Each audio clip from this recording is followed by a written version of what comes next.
Good morning, Kansas City. Let's get ready to learn on KCPS Homeroom. I'm Justin Robinson, your homeroom instructor. Today is English Language Arts, or ELA Tuesday. First, we have a lesson for kindergarten through second grade, followed by a lesson for third through sixth, then secondary students. All right, again, first up, K through second grade. Are you ready to learn? Well, let's meet your teacher, Ms. Megan. Good morning, I'm Megan and I'm a K-2 ELA coordinator, and I'm going to be with you every Tuesday where we're going to be practicing different reading skills. Today, we're going to be reading a story called The Empty Pot by Demi, which is one of my favorite books. And we're going to be practicing a reading skill where we analyze characters' actions. So today, our focus is going to be, what does our characters' actions convey about them based on what they do, say, think, and feel. So while we analyze our main character's actions in The Empty Pot, we're going to be focusing on two questions today. What word best describes Ping? And how do Ping's actions impact the end of the text? We're going to be able to answer these questions because we're going to look at what Ping does, says, thinks, and feels. So while I'm reading this story today, I want you to be thinking about, what are the character's actions? What is Ping doing or saying or thinking or feeling? And those things are going to be conveyed in our text. And then because we'll be analyzing his actions, we'll be able to pick a word or maybe words that best describe him. Then we want to take a minute to think about, okay, I know Ping's actions, what he does, says, thinks, and feels, and how does that impact or affect what happens at the end of the story? Okay, so we're gonna get started reading our book, and while I'm reading, I want you to be thinking about these things. Okay, let's get started. The Empty Pot by Demi.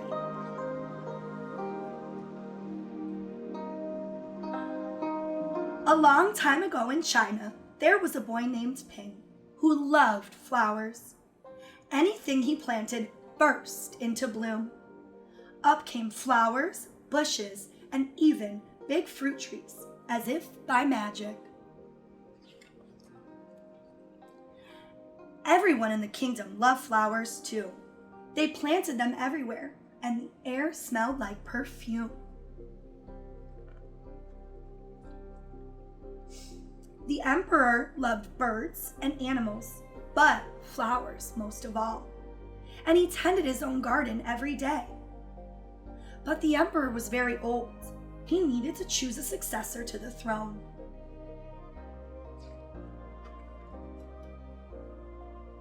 Who would his successor be? And how would the emperor choose?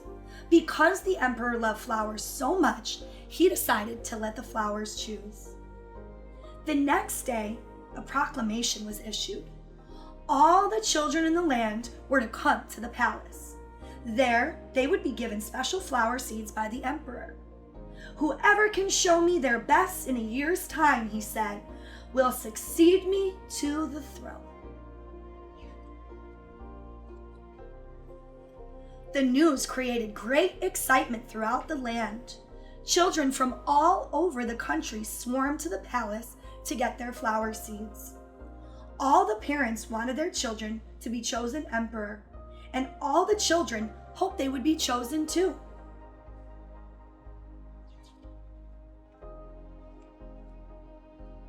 When Ping received his seeds from the emperor, he was the happiest child of all. He was sure he could grow the most beautiful flower. Ping filled the flower pot with rich soil. He planted the seed in it very carefully.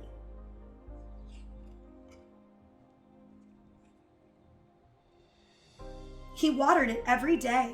He couldn't wait to see it sprout, grow, and blossom into a beautiful flower. Day after day passed, but nothing grew in his pot.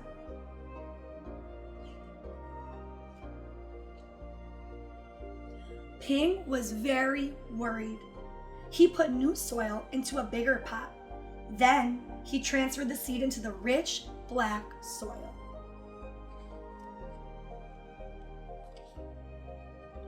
Another 2 months he waited, but still nothing happened. By and by, the whole year passed.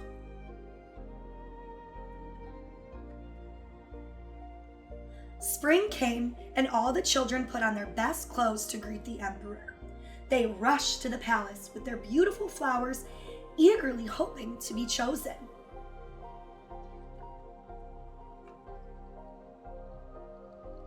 Ping was ashamed of his empty pot. He thought the other children would laugh at him because for once he couldn't get a flower to grow. His clever friend ran by, holding a great big plant. "Ping," he said, "you're not really going to the emperor with an empty pot, are you? Couldn't you grow a great big flower like mine?" "I've grown lots of flowers better than yours," Ping said. "It's just, this seed won't grow."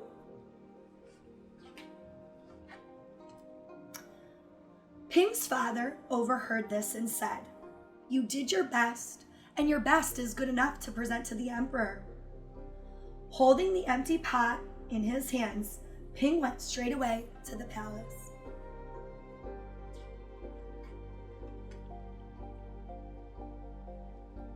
The emperor was looking at the flowers slowly, one by one. How beautiful all the flowers were! But the emperor was frowning and did not say a word.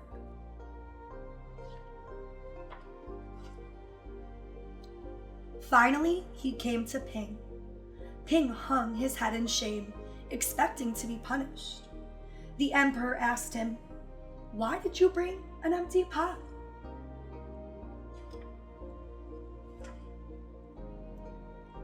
Ping started to cry and replied, "I planted the seed you gave me and I watered it every day, but it didn't sprout. I put it in a better pot with better soil, but it still didn't sprout. I tended to it all year long, but nothing grew. So today I had to bring an empty pot without a flower. It was the best I could do."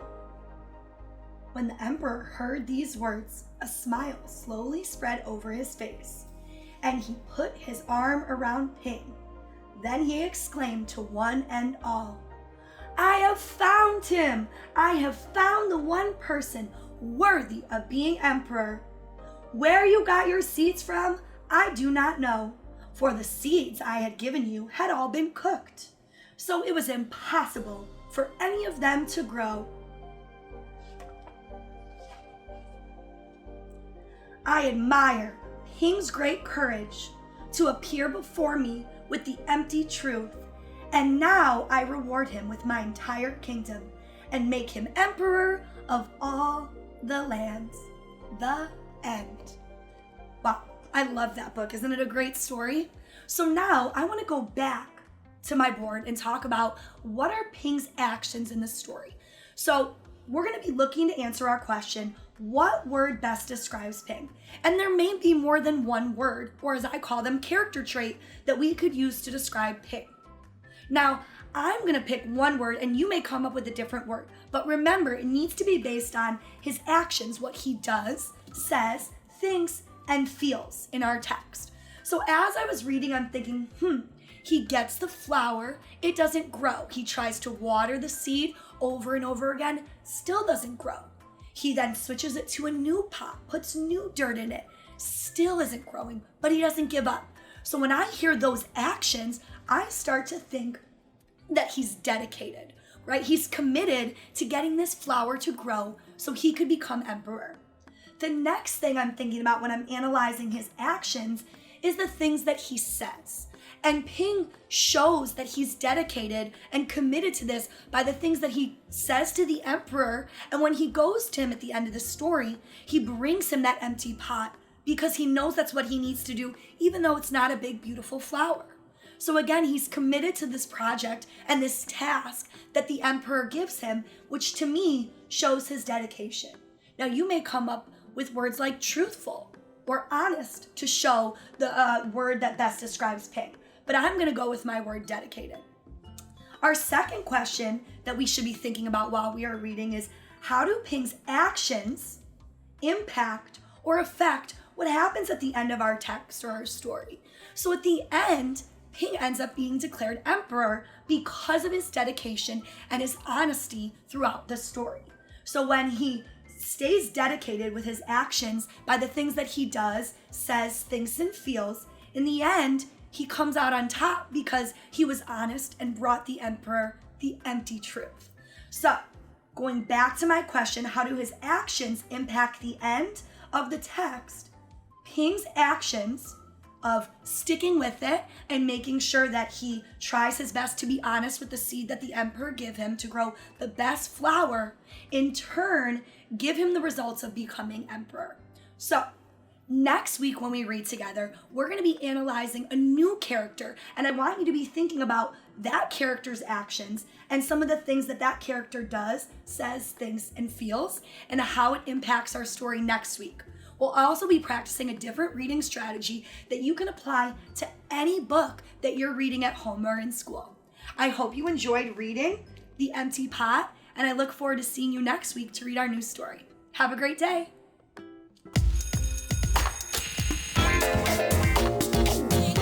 Thank you, Miss Megan. See you next week. Next up for today, Miss Antal with 3rd through 6th grade English. Everyone, let's get ready to learn.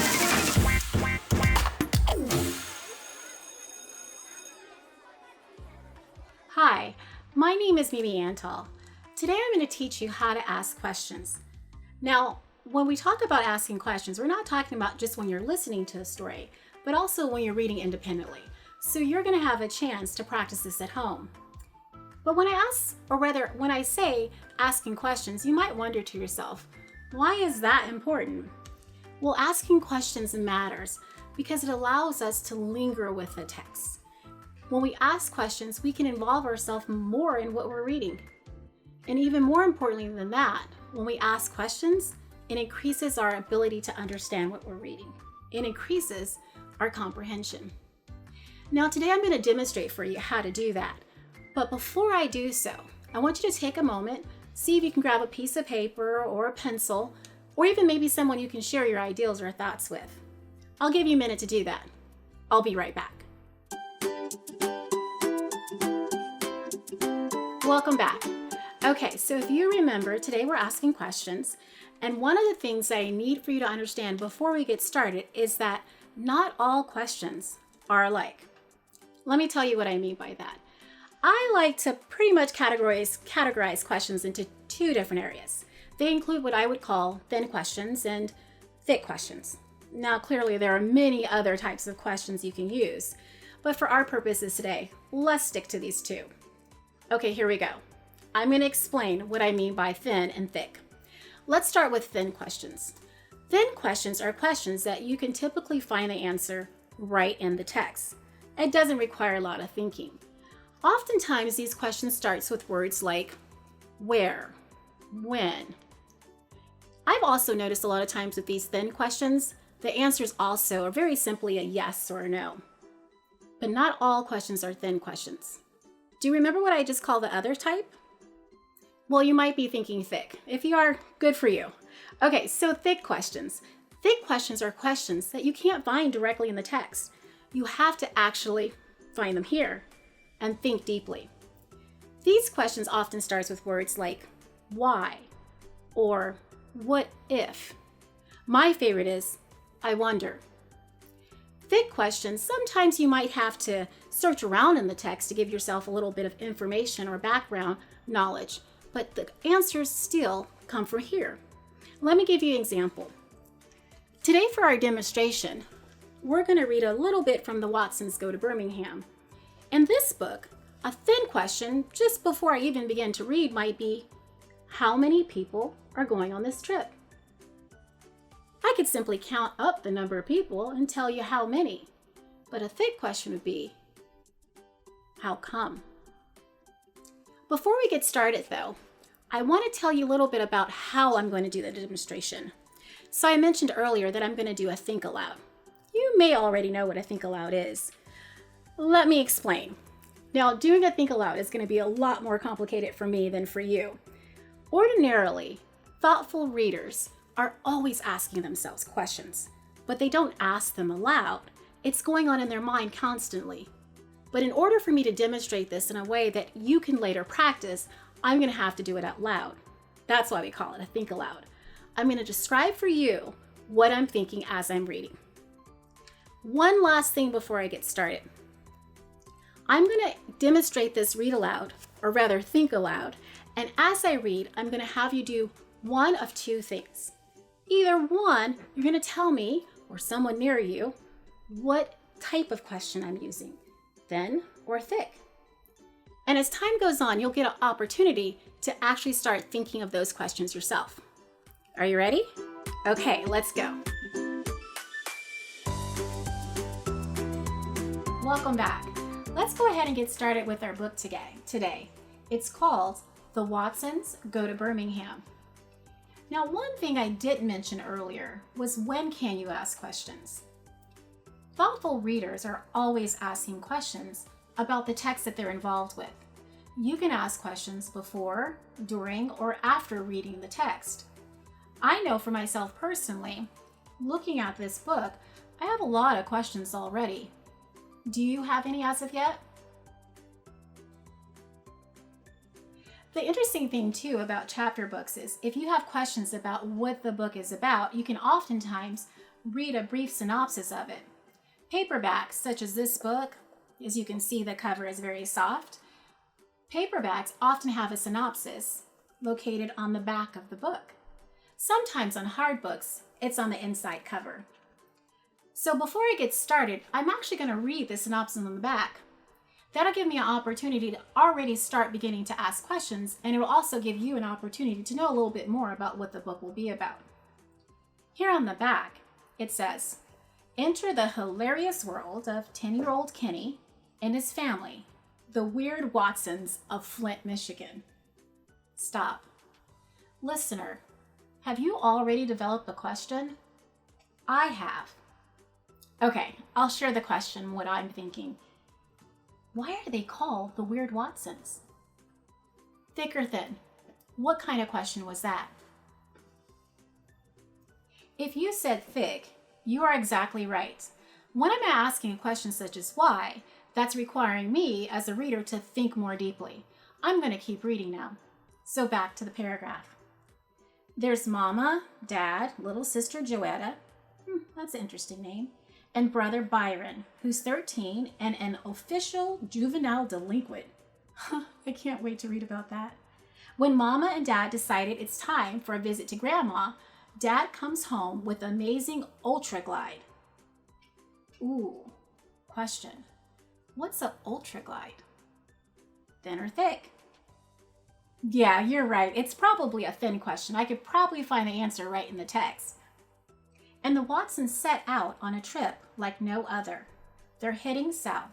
They're going to Birmingham, Alabama, to one of the darkest moments, in America's history. I wonder why the author refers to it as America's darkest moments. Thin or thick? Definitely a thick question. So did you notice what I did? As I was reading, I slowed down and I became more involved with the text by asking questions. I've set a purpose for my reading, and even more importantly, I'm now understanding very clearly what this is about. Hopefully you'll try this out and you'll see and notice that your level of understanding or comprehension goes up as well. Okay, let's go ahead and dive into the text. The Watsons Go to Birmingham by Christopher Paul Curtis.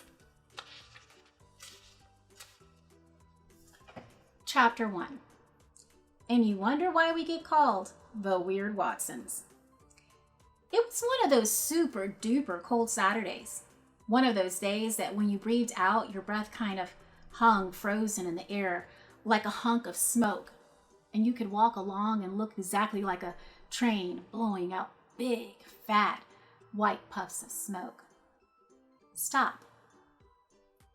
I wonder if the narrator likes the cold. Thin or thick? Exactly, thick. Back to the text.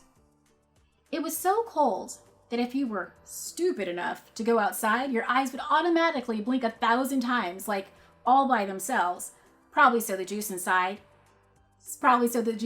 of them wouldn't freeze up. Okay, I guess he doesn't like the cold. It was so cold that if you spit, the slob would be an ice cube before it hit the ground. It was about a zillion degrees below zero. It was even cold inside our house. We put sweaters and hats and scarves and 3 pairs of socks on and still were cold. The thermostat was turned all the way up and the furnace was banging and sounding like it was about to blow up, but it still felt like Jack Frost had moved in with us. All of my family sat real close together on the couch under a blanket. Dad said this would generate a little heat, but he didn't have to tell us this. It seemed like the cold automatically made us want to get together and huddle up. My little sister, Joetta, sat in the middle, and all you could see were her eyes because she had a scarf wrapped around her head. I was next to her, and on the outside was my mother. Stop. Okay, listener, here's another question. My little sister, what is her name? Thin or thick question? Exactly. I can find the answer right in the text. Here it says, my little sister Joetta. Okay, I'm going to continue reading, but now I'm going to change things up a little bit. As I continue to read, I want you to think of questions. So if you remember earlier, I suggested that you get a paper and a pencil or pen so you can jot down some questions. Now, you don't necessarily have to write it down. If you can think of it and keep it in your head, you can even share it with another person. I'll pause after a little bit to give you an opportunity to do just that. So, listener, as I'm reading, I want you to ask yourself questions as you become more involved with the text. Are you ready? Okay, let's try it out. Mama was the only one who wasn't born in Flint, so the cold was coldest to her. All you could see were her eyes, too, and they were shooting bad looks at Dad. She always blamed him for bringing her all the way from Alabama to Michigan, a state she called a giant icebox. Dad was bundled up on the other side of Joey, trying to look at anything but Mama. Next to Dad, sitting with a little space between them, was my older brother, Byron. Byron had just turned 13, so he was officially a teenage juvenile delinquent and didn't think it was cool to touch anybody or even let anyone touch him, even if it meant to freeze to death. Byron had tucked the blanket between him and Dad down into the cushion of the couch to make sure he couldn't be touched. Stop. Okay, listener, I want you to take a moment, share the question that you came up with.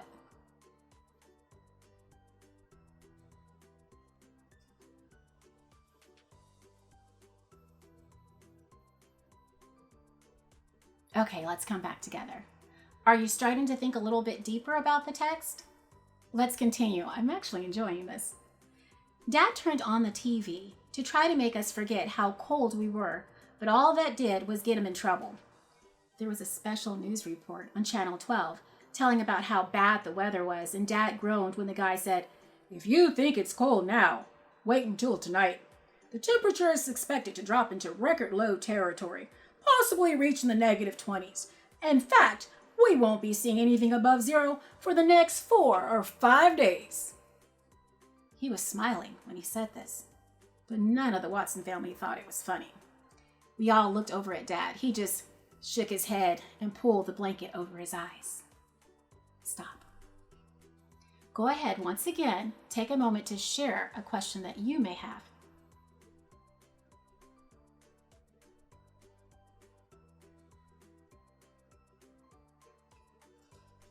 Okay, let's come together again, listener. Back to the text. Then the guy on TV said, "Here's a little something we can use to brighten our spirits and give us some hope for the future. The temperature in Atlanta, Georgia is forecast to reach..." Dad coughed real loud and jumped off the couch to turn the TV off, but we all heard the weatherman say, "the mid-70s. The guy might as well have tied Dad to a tree and said, "Ready, aim, fire!" "Atlanta," Mama said. "That's 150 miles from home. Oh, so close." "Walona," Dad said. "I knew it," Mama said. "I knew I should have listened to Moses Henderson." Who? I asked. Dad said, "Oh, Lord, not that sorry story. You've got to let me tell about what happened with him." Mama said, "There's not a whole lot to tell, just a story about a young girl who made a bad choice. But if you do tell it, make sure you get all the facts right." We all huddled as close as we could because we knew Dad was going to try to make us forget about being cold by cutting up. Me and Joey started smiling right away. Stop. Reader, I just came up with a question. I'm going to slow down again and I'm going to go ahead and ask it out loud. Who's Joey? Now, I'd like for you to try to answer that question before we move on because it's very important to understanding the story and what's happening. Who do you think Joey is in the story? Could it be a nickname? Yeah, I think so too. My understanding is that Joey is a nickname for Joetta. Okay, let's go ahead and return back to the text. "Kids," Dad said, "I almost wasn't your father. You guys came real close to having a clown for a daddy named Hambone Henderson." Daniel Watson, you stop right there. You're the one who started that Hambone nonsense. Before you started that, everyone called him by his Christian name, Moses. And he is a respectable boy, too. He wasn't a clown at all. But the name stuck, didn't it? Hambone Henderson. Me and your granddaddy called him that because the boy had a head shaped just like a ham bone, had more knots and bumps on his head than a dinosaur. So as you guys sit here giving me these dirty looks because it's a little chilly outside, ask yourselves if you'd rather be a little cool or go through life being known as Hambone. It's me and Joey cracked up. Byron kind of chuckled and Mama put her hand over her mouth. She did this whenever she was going to give a smile because she had a great big gap between her front teeth. If Mama thought something was funny, first you see her trying to keep her lips together to hide the gap. Then, if the smile got to be too strong, you see the gap for a hot second before Mama's hand would come up to cover it. Then she'd crack up too. Stop. Okay, listener, go ahead, take a moment to either write down a question or share one you had while I was reading it aloud.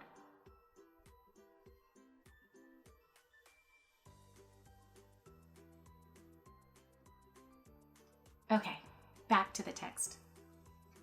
Laughing only encouraged Dad to cut up more. So when he saw the whole family thinking he was funny, he really started putting on a show. He stood in front of the TV. "Yep, Hambone Henderson proposed to your mother around the same time I did. Fought dirty too. Told your mama a pack of lies about me. And when she didn't believe them, he told her a pack of lies about Flint." Stop. Listener, at this point in the story, I want to share something with you.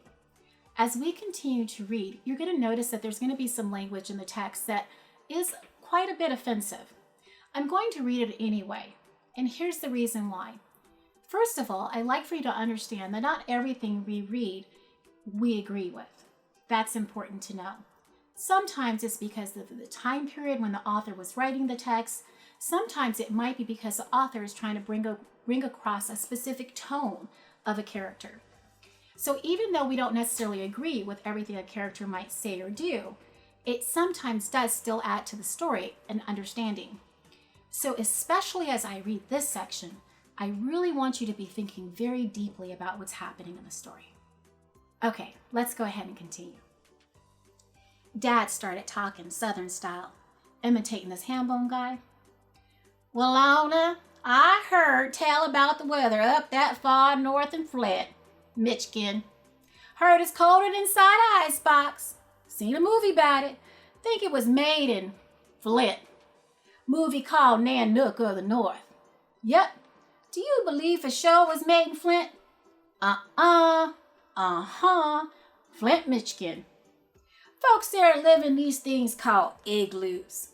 According to what I seen in these here movie, most of the folks in Flint is Chinese. Don't believe I seen nan one colored person in the whole dang city. You a Bama gal. Don't believe you be too happy living up in no igloo. Ain't got nothing against them. Don't believe you be too happy living amongst a whole slew of Chinese folks. Don't believe you like the food. Only thing them Chinese folks in that movie ate was whales and seals. Don't believe you like no whale meat. Don't taste a whole lick like chicken. Don't taste like pork either. Stop. Okay, so listener, I want you to ask some questions. Go ahead and jot them down or share them with someone else in the room that might be nearby. And remember what I said about the sort of things that you hear in the text and whether you agree or disagree with them.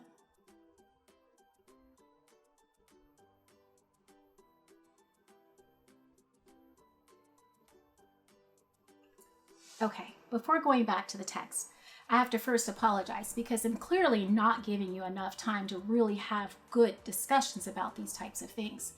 But what I do want to give you is an opportunity to learn another way of connecting with the text so that you can go into your own reading today independently and start doing and acting out these things for yourself. Start asking these questions. Okay, let's read one last little bitty section before we stop for the day. Back to the text. It says, Mama pulled her hand away from her mouth. Daniel Watson, you are one lying man. Only thing you said that was true was that being in Flint is like living in an igloo. I knew I should have listened to Moses. Maybe these babies might have been born with lumpy heads, but at least they'd have warm, lumpy heads. You know, Birmingham is a good place, and I don't mean just the weather either. The life is slower. The people are friendlier. Yeah? Dad interrupted. They're laugh a minute down there. Let's see. Where was the colors only bathroom? Downtown? Daniel, you know what I mean. Things aren't perfect, but people are mostly honest. They're more honest even about the way they feel. She took her mean eyes off Dad and put them on Byron. And folks there do know how to respect their parents. Byron rolled his eyes. He didn't care. All he did was tuck the blanket further into the couch's cushion. I think we'll stop there for today. So remember, as you're reading a text, you want to take your time to ask questions. Do you remember why? Most importantly, I think it allows us to really enjoy the text as we get involved with what we're reading. But also asking questions helps to increase our comprehension, our understanding of the text. So today, I want you to try it. Asking questions, increasing our comprehension. Thank you for tuning in this week, and I can't wait to see you back again. Today we talked about asking questions. I think the next time we meet, we'll start talking about how to answer those questions. It was great being with you today, and happy reading.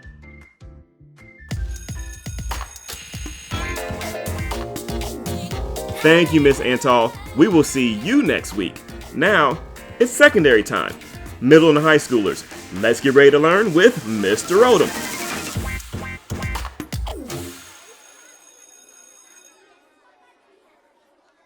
Good morning, Kansas City. My name is Chris Odom. I'm the secondary ELA coordinator. I'm going to start working with you some mornings here and talking about some reading strategies that you can apply throughout the year to keep yourself up to speed on all the things you're going to be asked to do. One thing we're going to talk about are inferences and drawing conclusions. This is something that you will certainly use throughout the rest of your reading and writing career well into your adult life. So one reason I really think it's an excitement to talk about is how to get you invested and involved in what you see and read. So we're going to give you one strategy today we're going to use. It's called See, Think, Wonder. Today to participate, we're going to really work on defining inference and drawing some conclusions. We're going to use this See, Think, Wonder structure, put you to doing an activity with us today, and we're going to ask you to discuss at home. So if there's somebody at home that you want to grab real quick to do this activity with, the idea would be to have a collaborative conversation with your peers, with your friends. You guys could get on the phone. We used to do that a lot. You could also maybe grab a family member. We're going to try to chart something. So if you want to have a small piece of paper or your favorite electronic device, I think that would be a perfect way for you to chart your thinking while we participate together today. Also, to leave us, we're going to try an exit ticket and see if you really have some new ideas about what it means to make an inference, or maybe some questions that you could send me that we could talk about in a future session. Okay, let's define inference. An inference, it's a noun, It's a conclusion reached on the basis of evidence and reasoning. What is evidence? What is reasoning? Okay, so you're going to need to be able to say how you came to the conclusion that you did and what you based your conclusion on. That's the basis of making an inference. So we're going to draw some conclusions about what we think is happening in a really neat feature that's in the New York Times throughout the whole school year. New pictures come out every Monday, and students across the country write in, kind of like in a Twitter format, and guess about what they say is happening. Later in the week on Wednesday, the news article will come out and it'll tell you exactly what it was about. And it's another strategy to build interest and to get students across the country talking about what makes things newsworthy or why it would have appeared in the New York Times at all. Okay, so let's get started. The chart that you will want to build would look something similar to this. This is a whole piece of paper. On the far column, you could just say you see. In the middle, you could think. And on the far side, you could wonder. In the best case scenario, you would take one thing you see and put it in the next column also and say what you think about what you see. And then you would put it in the final column and you would say what you wonder about what you think and about what you see. So I will show you an example here in a minute, and we're all going to start it up together. We won't be able to pause for as long as we would want to because we are live, and I can't sit here and do nothing with you for very long. But we may be able to have you go back and see again and have this conversation as this might be recorded and put some other places. Okay, finally we're going to go into the wrap-up. So be ready to tell me after we do this activity together what you learned about an inference, 2 things you're not quite sure about making an inference, and 1 thing you want to know more about if we come back together. Okay, I'm going into this link and we're going to have some fun with this picture. I'm going to explore it live like it is on the web and show you how you could find your way around in the event that you have this at home too. So you'll see here, this is the picture we're going to look at. But if I scroll a little bit down below, I want to show you 2 things. Right here, 679 students have chimed in. This was at the end of last school year, and said what they think the picture's about. We're going to look at those in a minute, but first we're going to have you participate. I'm also going to go down here and see the questions. So we're going to talk about what is going on in this picture. Like you could put that in the C. We're going to talk about what do you see that makes you say that. Again, that sounds like it could go in the C. It could probably go in the think. It could probably go in the wonder. Okay, and what more can you find? One really fun thing for me as I was growing up was challenging myself and the other people around me to find things in the readings and find things in our life that maybe other people didn't see. I had a best friend that we were always really excited when we could find something that nobody else knew was there, and we were really proud of that. One strange thing is he didn't really consider himself to be very school-like, but he was always so aware of what was going on. If we went into an environment, into a room, he knew exactly how it felt to be in that room and how we should all act. So his level of perception that we call intuition is really something that we're trying to build in every reader. And in order to build intuition, we make predictions. Okay, so I'm giving you lots of options, and let's go back now and let's check out this image. I'm going to pop it up here for you, and we're going to go ahead and say what we see, we think, and we wonder. Okay, so here is that image. Take it all in. Look for things that you think might point to what this meaning of this image might be, or why it might have appeared in the newspaper in the first place. What clues do you see that might tell you some things about what is going on in the world around us? These balloons seem awfully significant if you have not noticed them. What is this door telling you, and why are the people so eager to get inside or keep the people inside that might be in there? What have all these signs seem to be about? Are there more signs there than there used to be? Are these different signs than we are used to seeing, or is it becoming part of our everyday life that we see signs everywhere we go? Okay, so I hope now you've started to see something. Let's put one down together. I see men and women wearing masks. Okay, from that, I think this was probably during a time where we have learned about what best to do during COVID. I wonder, really, how long they've been out there. And I think I know where they're going. but I'm going to wait and let you try to guess and tell me when we read some of the student comments. Okay, so if I could hear you right now, I bet you'd be saying some great things you see, think, and wonder. Let's have those conversations at home while I pull up what the other students across the country might have said about this picture. Okay, let's take a look and see what some of the students thought throughout the world when they saw this article first appear in the newspaper. And remember, you can always come back and see these discussions later online with your friends and family. So one student here sounds like Julia from Milton says, it looks like some black people, maybe a family, are wearing masks and are holding balloons. The balloons say Happy Mother's Day, so maybe the people are visiting the mother who is in a nursing home during COVID. The people are crowded around the doorway. Okay? We're going to hope that Julia doesn't mean any harm in her phraseology about some black people. Again, we're interpreting and understanding comments that we see from other people and other people's interpretations. So sometimes we have to be ready to digest or think about things we may not agree with. Okay, here's a student that says, I think they're at a hospital waiting to visit people that's been sick. They're giving out balloons. Okay, another really good guess. It seems like a group of family and friends gathered together to surprise someone who is sick for Mother's Day. Okay, I like that guess, and that we're seeing a family here, right? And maybe there's some closeness that seems like maybe everyone's so close to each other, maybe they're family. But it would be neat to ask that student, what did you use to make that conclusion? And how did you come to the decision that the people in this picture might be family? It looks like people are trying to see inside. There's a new baby being born. That's a fun guess. I would say we might have to zoom in a little closer on the balloons. Or maybe there is a baby being born and this is just a different way to recognize it, and it's a new mother, right? But when we look at those balloons, notice how many people start commenting about how much they tell you why we're there and when we're there. The other neat thing is that when you look at what date it was published, it's right around Mother's Day. So a lot of the people who were going ahead and making these guesses, it was because of the time of year that they would immediately come to that conclusion about why it was in the newspaper.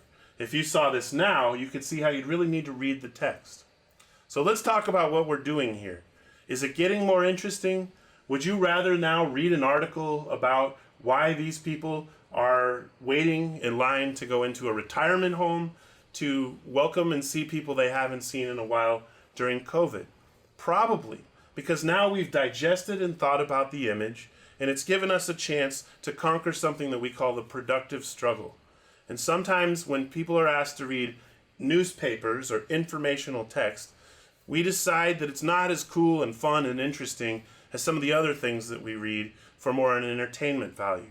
The problem with that is there's so much good information that we need to learn and digest about our world. And really, it's sometimes even more interesting what really happens than the things that are entirely made up or make-believe. So I would encourage students to really start to find these strategies. The first thing is, see what you think that image is telling you about. What do you see? What do you think? What do you wonder? Start turning on those muscles, like my best friend when I was growing up, who didn't know that he had those muscles and they could be for school. He really used them mostly for not school. But the neatest thing is if he needed them, he could excel in that same way right there in the classroom and see, think, and wonder using his knowledge of the world and life that other people were not sure that he possessed. So I would encourage you again, let's see that side of you. Let's get those muscles moving so that when you're making some inferences and you're drawing some conclusions about what you see, then again, we hear and start to understand how your interest is building and your fascination with the world that you're a part of. The final thought I wanted to give you is really just what this was about, and we can read a little bit at the bottom, and which is really fun, that we've answered these questions. This is called the reveal. This week's image comes from the May 11th article, After Months Apart, Mother's Day Visits Through a Doorway. What's unbelievable is now that you're so excited about this image, you could go in here at home and we could click and read on that article. The story details the scene at a Los Angeles nursing home on Mother's Day. Families, there's one of those guesses, got their first chance to see mom since the coronavirus lockdown began, as long as they stayed outside and she stayed in.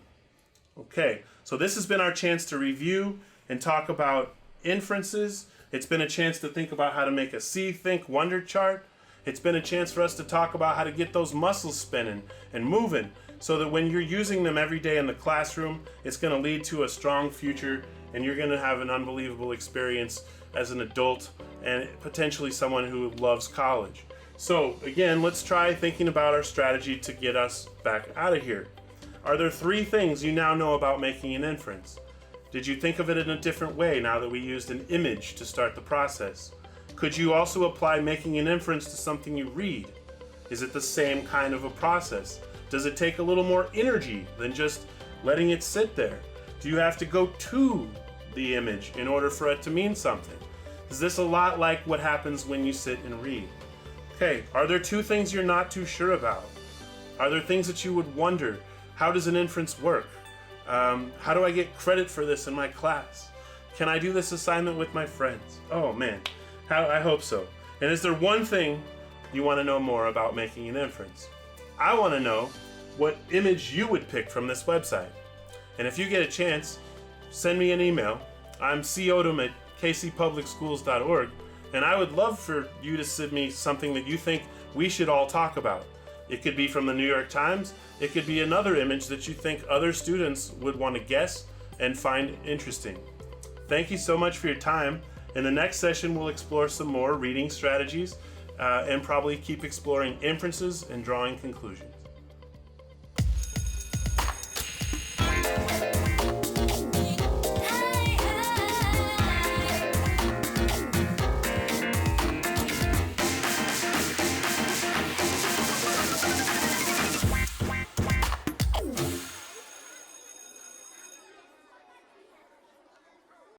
Good morning, Kansas City. My name is Chris Odom. I'm the secondary ELA coordinator for the Kansas City Public Schools. And today we're going to start the first of many series about the writing process and start you thinking about ways that you can be prepared for the tasks your teachers might ask of you this year. Before I even go anywhere on this slide, I want to point out this part in parentheses because I added this part out of respect to one of my favorite English teachers when I was in school. And since we're going to say that, we might as well mention her name was Elaine Schlossman. And at Lincoln Prep, here in Kansas City Public, she really helped me understand, before we ever even got anywhere with our writing, that you really kind of need to develop some ways to figure out what you're doing before you spend all your time writing. And some things like that really could have saved me and helped me master my own way to come up with my own direction and not get stuck and not have one at all. So after working with students for a long time, I would say really your main goal that I've noticed before you really ever start writing is figuring out what you're doing. And sometimes I've seen students figure out what they're doing simply just by starting. And that might look like they even turned in that draft of writing, the first one that they ever really started. And so today I'm going to try to show you a better way that might help you use that same strategy, but also turn it into something different than you might have realized it would be by the end. Okay, so doing that, just jumping in, is really what you want to do, all right? But it's not what you want to do as your final product. So today, we're going to talk about the power of pre-writing. And pre-writing could be as small as making lists. The first one I really love to do, and I do all the time, my entire life, including my adulthood, is make lists. And they help me with my week, they help me with my job, they are a constant need for me to have a Post-it note. I have them in my phone. These are not just grocery lists, but sometimes these are things that I'm pondering or need to figure out. It's also kind of fun to then go back to these lists and really see, if you feel like you've accomplished something. Okay, there's another one that I really love that I learned from psychology teachers called free association thinking. And there's really not a lot of rules here other than you get loose. And one thing I've learned over the course of my life, that's why I love sometimes doing presentations, is that I can get there and I can lower my inhibitions and worries enough to speak, and to speak sometimes fluidly with purpose in the moment. This is not something that I did the moment I started my education, but it is something that I learned to channel through something you might even call free association. I also play jazz. I'm not bragging, but it's something that I love to do because it lets me loosen up and find things that I didn't know were even part of my innards. When I play music, it feels like writing, but it doesn't have any words. especially when you play music with other people and you're in a group and you're all free associating and making up things and riffing off each other. I would say this is the power and the magic of the brain and what brainstorming can really do, right? If you've wondered how do these artists just play endlessly, they've found a way somehow to stop censoring their thinking and climb over their inhibitions. So we're going to talk about that a little bit. I'm also going to help you maybe develop a research question that could lead your study if you're asked to do this. I was one of the teachers, and I still want to be, that always ask students, what's your topic? And develop it. Developing a topic is actually one of the standards. And knowing how to make it go further than just a word. How to make it sound like it's really a research paper. And when you're doing a research paper, my favorite teacher of research told me, research is never over, that's why it starts with the word re. Or at least the part of the word re. Because you do it again and again and again. So I'm going to try to model a topic for you today too that I am currently researching. Okay, so brainstorming. Let's say you're in a class, you need some ideas about what to write about. The first thing you want to do is not just limit yourself to this little time to make this list. You'll have forever to make this list, but for a moment, put a ton of pressure on yourself and say, I'm going to make a list for 10 minutes. And I'm going to stop writing at 10 minutes. I'm going to put stuff on the list that I don't think is fun or interesting, but I'm just going to use it, and I'm going to jump over it, and I'm going to go to the next thought. If you do that, again, like I'm saying, you're going to pass up your indecision. You're going to start to have some options. Think about when you're in a restaurant. I use this example a lot with my students. And you've been looking at the menu, but suddenly the waiter's there, and you're blank. And you're just under so much pressure that you're going to pick anything. And then the thing that you pick, you really didn't want, right? Modern day solution is get online and really study a lot before you got there so that when you sit down, you know exactly what you wanted, right? But there's another challenge that your brain is making present because stress came back in. So put a lot of stress on yourself, make a list, and then realize that was pretend stress. You did it on purpose just to see what you would turn out. Okay, so I'm going to ask you to do that right now. Let's make a list. What are your major interests? You may have heard this a whole bunch. One of my students was really, really good at building things and could put together things for Comic-Con. And in his 10th grade presentation to my class, he presented on the business he was trying to start. I was so excited for him because that isn't just for school. That is for him. And that is his interest. And it connects directly to the project we're doing. And we were blown away by how much thought he puts into this. But no one's ever seen it before. And probably could be a professional business down the road. When he presented in my class, we did it kind of like a Shark Tank. And we really helped him understand his pitch and whether we would really be customers of his on this product or not. He created YouTube videos about how he makes the garments that he does and puts them out for other people then to ask him to come and speak at their events. So shout out to Trail. And so, okay, are you thinking about what your major interest is? His was Comic-Con. What are you good at? When I was young, I played tennis. Nobody played tennis. It was actually pretty decent. I had lessons and things. I didn't realize how much of talent that really was, that I could go beat people that never even held a racket, right? So if I got to choose something, then I would maybe choose that topic because it would be more something that came from my background that wasn't everyone else's. I definitely wanted to learn more. My parents were really good at knowing, let's buy him Tennis Magazine. Second Tennis Magazine came in. I read it from the front to the back. I looked in the back for stuff to buy. I priced rackets. I thought about which strings were the best. I knew every kind of grip tape. I had definitely major relationships with all the players because I'd read about their bios. And when I watched then, I saw it in such a different way. Okay, what is your one of those? Are you going to develop one for this coming project, for this year that you might be asked to have an idea that you're really going to like doing instead of feel like somebody else assigned it to you? Okay, so here's my list. I was really into music, still really am. Been a hard time during COVID because I haven't been able to have my buddies over and play. I really like gardening. That doesn't say gardening. Yes, it does. I thought we had another syllable in there. I really like writing. I really like presenting. But lately, I'm doing a little project called dog raising. And one reason I chose it is that I think students think research is something you only do in school. And what's really fun is it is certainly not. You do more research after you get out of school about what to do with your life and how to live and what to buy and who to know and where to go than you probably ever did while you were in school. What I've tried to show you today is research really is just part of something that happens to you as you get older. Here is what turned out after a lot of thought. If I were ready to go to class the next day and I needed to have my research question ready, here's what it would say.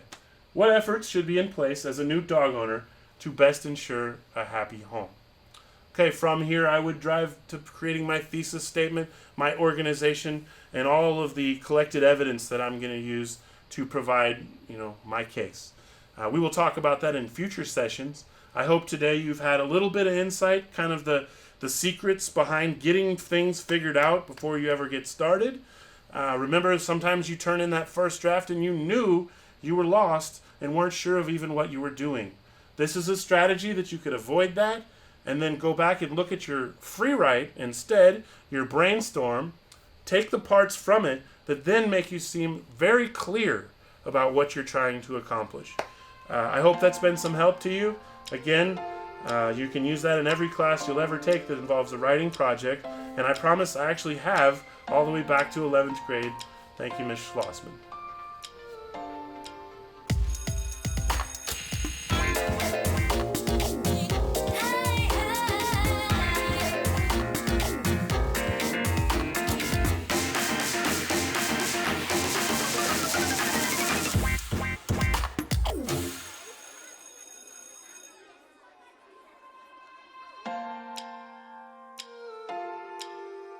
Thank you, Mr. Odom, and thank you all for joining us today for ELA Tuesday.